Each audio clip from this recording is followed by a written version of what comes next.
High বন্ধুরা, welcome to Debarchana kitchen. Debarchana kitchen আজকে সুন্দর একটা রেসিপি তোমাদের জন্য নিয়ে এসেছে। বাজারে গিয়ে দেখলাম কি খুব সুন্দর ডুমুর উঠেছে, তাই মেয়ে বায়না করলো যে ডুমুর কেন, ডুমুরের তরকারি খাবো। তা আমি সেই ডুমুর কিনে নিয়ে আসলাম, নিয়ে এসে সেই ডুমুর রান্না করব আজকে।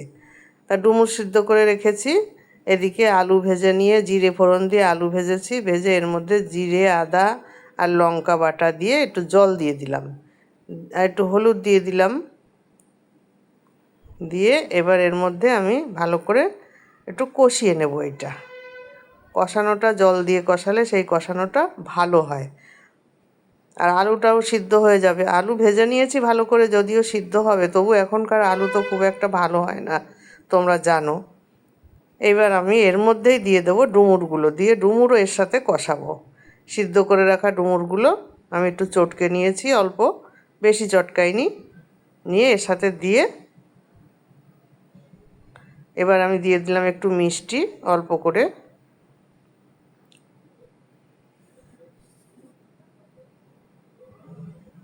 ভালো করে নাড়তে দেখো, আমার ডুমুরের তরকারি কিন্তু কালো হবে না। কেন বলো তো বন্ধুরা? অনেকে ডুমুরের তরকারি রান্না করে, সে দেখলে পরে কালো গিজগিজ করে।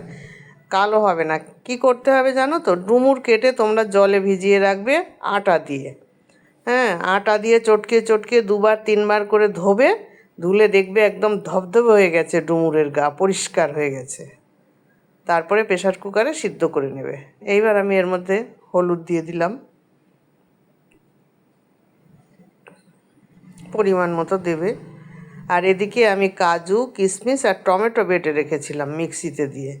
এইবার সেই বাটাটা আমি এখন দিয়ে দিলাম। মশলাটা যেহেতু কষানো হয়ে গেছে, এখন আমি এই বাটাটা দিলাম। এইটা দিলে ডুমুরের তরকারিতে খুব ভালো টেস্ট হয়। আমি বড়ি ভেজে উঠিয়ে রেখেছি, তোমাদের দেখাইনি যদিও। বড়ি ভেজে উঠিয়ে জলের মধ্যে একটু ভিজিয়ে রেখেছি, তাহলে বড়িটা তাড়াতাড়ি দেখো। বড়িটা এটা আমার ঘরে দেয়া বড়ি, আমি নিজে দিয়েছি। এবার জলটা ঢেলে দিলাম, আর একটু জল দেব, এইটুকু জলে হবে না।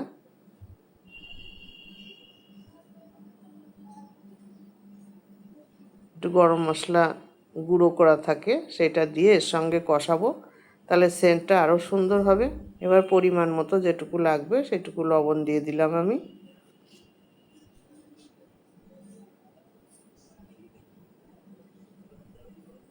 দেখো রং কত সুন্দর হয়েছে, এক ফোঁটাও কালো হবে না রং।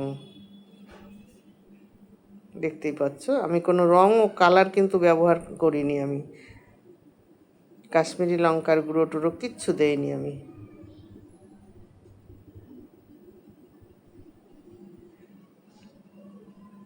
এবার এইটা দিয়েও একটু কষিয়ে নিচ্ছি। খুব সুন্দর একটা স্মেল আসছে। আমি যেভাবে করেছি, অনেকে তো তোমরা সব, আমরা সাধারণত যা রান্না করি জিরে ধনে গরম মশলা দিয়ে বড়ি টড়ি দিয়ে ঘি দিয়ে রান্না করি। আবার কেউ চিংড়ি মাছ দিয়ে ডুমুর রান্না করে, যেমন ইঁচড় করে।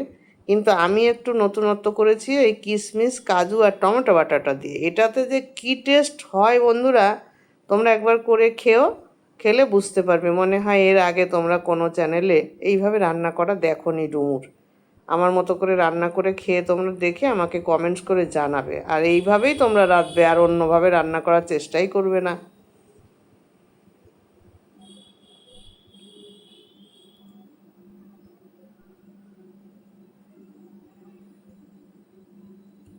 এবার ওই বাটিটা ধুয়ে আমি জল দিয়ে দিলাম,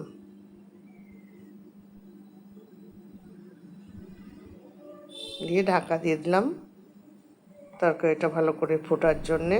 আলুটাও সিদ্ধ হয়ে যাবে।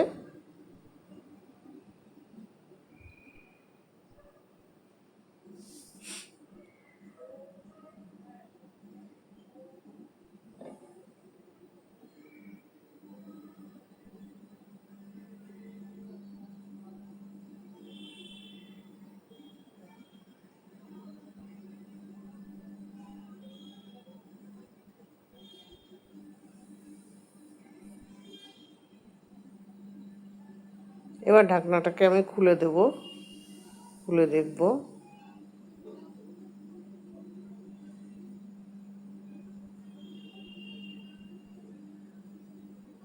সিদ্ধ হয়ে এসছে, আর সামান্য একটু বাকি আছে। আমাকে আরেকটু ঢাকা দিতে হবে।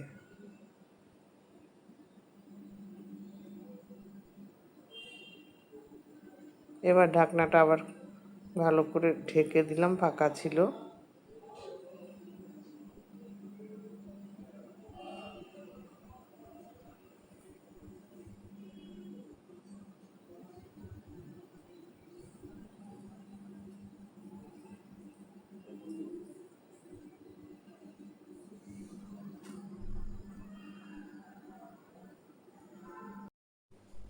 এবার ঢাকনাটা খুলে দেব,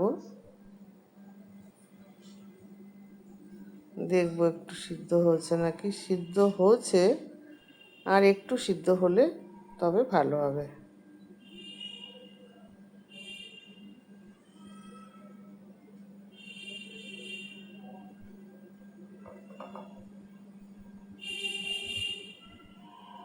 রংটা দেখতে পাচ্ছ কি সুন্দর রং হয়েছে।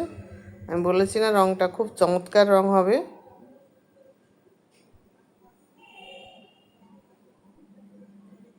এবার এর মধ্যে আমি ঘি দিয়ে দিচ্ছি, হয়ে এসছে আমার রান্না।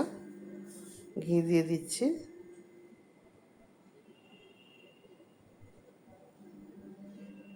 ব্যাস, কত সুন্দর রান্নাটা হচ্ছে দেখো।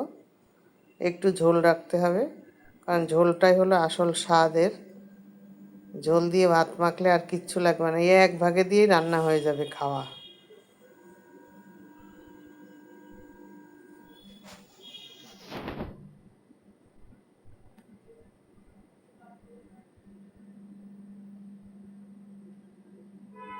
বড়িগুলোও বেশ সুন্দর ঝোলে একদম টুপু টুপু হয়ে গেছে। এখন আমি এটাকে নামিয়ে দেব।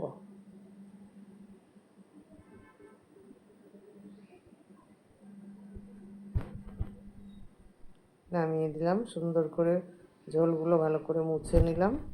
তোমাদেরকে দেখাচ্ছি কেমন লাগছে, দেখবে তোমরা।